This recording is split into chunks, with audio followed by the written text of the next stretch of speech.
એક તરફ રસ્તા પર થતા અકસ્માતોની સંખ્યામાં વધારો થઈ રહ્યો છે, ત્યારે યુવાનોમાં જાણે ખુલ્લા મોટા રસ્તાઓ જાણે રેસિંગ ટ્રેક બન્યા હોય તેમ સ્પર્ધાઓ થતી જોવા મળી રહી છે, જેના લીધે ગમખ્વાર અકસ્માત સર્જાયો હતો। રેમ સિટીમાં ડાયમંડ બુર્સના ખુલ્લા રસ્તે કાર રેસિંગ કરતા મોટો અકસ્માત થયો હતો। ઘટનામાં ડ્રાઇવિંગ કરી રહેલા 18 વર્ષીય રાહુલની અલથાણ પોલીસે ધરપકડ કરી છે। પોલીસ તપાસમાં જાણવા મળ્યું કે થોડા દિવસ પહેલા તેણે રાજસ્થાનના ચુરુ જિલ્લામાંથી ડ્રાઇવિંગ લાયસન્સ બનાવ્યું હતું અને તે BBAનો વિદ્યાર્થી છે। ક્લાસમાં પ્રેસિડેન્ટ ઇલેક્શન જીતી જતા પોતાના મિત્રોને ફરવા માટે લઈ ગયો હતો, જ્યાં પોલીસના પ્રાથમિક અનુમાન મુજબ ગાડી 120ની સ્પીડે હોવાથી પલટી ખાઈ જતા 17 વર્ષીય વિદ્યાર્થીનીનું મોત નીપજ્યું હતું। યુવાઓમાં ઓવરસ્પીડ કાર ચલાવવાનો ભારે ક્રેઝ અકસ્માતને નિમંત્રણ આપે છે। આવી જ ઘટના સુરત શહેરના પોસ્ટ વિસ્તાર ડાયમંડ બુર્સ નજીક બની હતી। આ વિસ્તાર સુમસામ છે, વાહનોની અવરજવર નહિવત હોય છે અને રસ્તા પણ સારા છે, જેના કારણે કેટલાક નબીરાઓ આ રસ્તા પર રેસિંગ કરતા પણ નજરે પડે છે। ત્યારે ગુરુવારે સાંજે ક્રેટા ગાડીમાં 3 વિદ્યાર્થી અને એક વિદ્યાર્થીની ફરવા માટે નીકળ્યા હતા। કાર ઓવર સ્પીડમાં હોવાને કારણે 180 ડિગ્રી પર પલટી ખાઈ ગઈ હતી, જેમાં દિશા જૈન નામની વિદ્યાર્થીનીનું મોત નીપજ્યું હતું। તે સુરત શહેરના બેસુ વિસ્તારમાં રહેતી હતી અને ભણવા માટે ઉધનાની સમિતિ શાળામાં જતી હતી। ઘટનામાં કાર ચલાવનાર રાહુલની પોલીસે ધરપકડ કરી છે। તેણે પોલીસને જણાવ્યું હતું કે બેલેન્સ બગડતા કાર ડિવાઈડર સાથે અથડાઈ હતી અને ત્યારબાદ આ ઘટના બની છે। પોલીસ દ્વારા કાર કેટલી સ્પીડમાં હતી તે અંગે FSLની પણ મદદ લેવામાં આવી રહી છે। એટલું જ નહીં, રાહુલે જણાવ્યું હતું કે તેની પાસે લાયસન્સ છે અને તે રાજસ્થાનના ચુરુ જિલ્લાનું છે।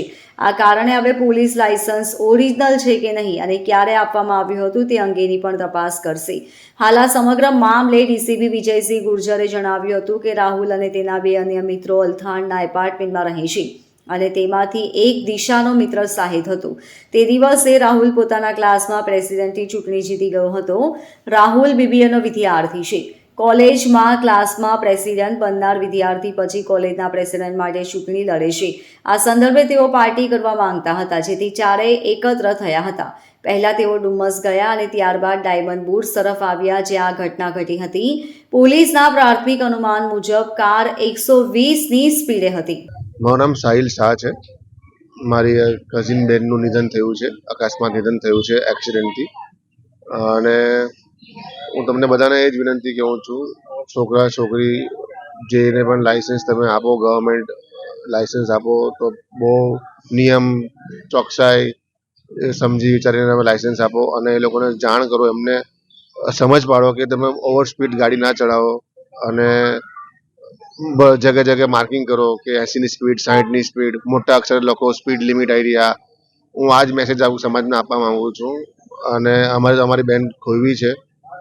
આગળ આવા ઇન્સિડન્ટ ના થાય એ બદલ તમે બધાને એ જ રિક્વેસ્ટ કરું છું કે થોડુંક સ્પીડમાં સંયમ રાખી અને થોડુંક છોકરા છોકરીને થોડું બ્રીફ કરી નિયમોનું પાલન કરી જીવન સારું, નિયમ સમજાવીને નિયમ પાલન કરી આગળ સારું જીવન નીકળે એ જ તમને વિનંતી કરું છું।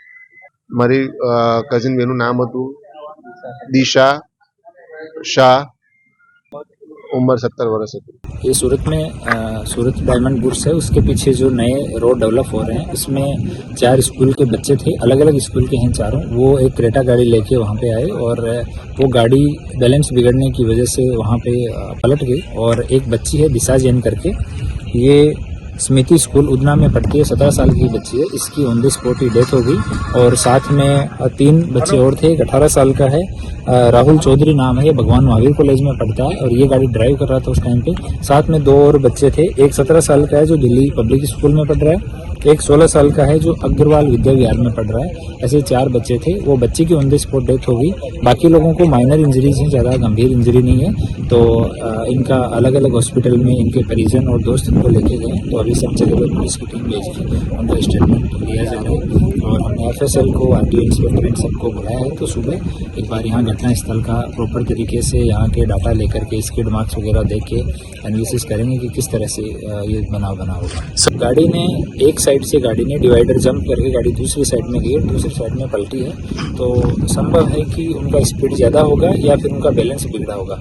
और एग्जैक्ट जो है वो जब हमारे पास डाटा आएगा, FSL वाले अपना अभिप्राय देंगे, RTO इंस्पेक्टर अपना अभिप्राय देंगे, मोटर व्हीकल इंस्पेक्टर अपना अभिप्राय देंगे उसके बाद में एग्जैक्टली क्या हुआ होगा वो कहा जा सकेगा, पर इसको हम अभी जांच कर रहे हैं। सर कितनी गाड़ी घिसी है, कितने फीट तक? ये तो अभी नहीं कहा जा सकेगा, पर गाड़ी के जो पार्ट्स हैं वो लगभग 15 से 20 मीटर पीछे तक गाड़ी के पार्ट्स अभी छोटे छोटे पार्ट्स पड़े हुए हैं, तो हो सकता है कि वहाँ से गाड़ी स्किड करना शुरू हुआ हो। सुबह एक बार देख के और एनालिसिस करके बाद में। सर गाड़ी पलटी मारी है या फिर घिसी आ गया? गाड़ी पलटी मारी हुई है, अब कितनी पलटी मारी है ये सब हम चेक कर रहे हैं। डायमंड बुर्स के सीसीटीवी भी हम लोग देख रहे हैं अभी, तो अगर उसमें किसी सीसीटीवी में ये घटना स्थल है, ये कवर होता है, ये काफ़ी पीछे का एरिया है, तो यहाँ व्हीकल की पब्लिक की एंट्री बहुत कम है। Bureau report LK star news सूरत।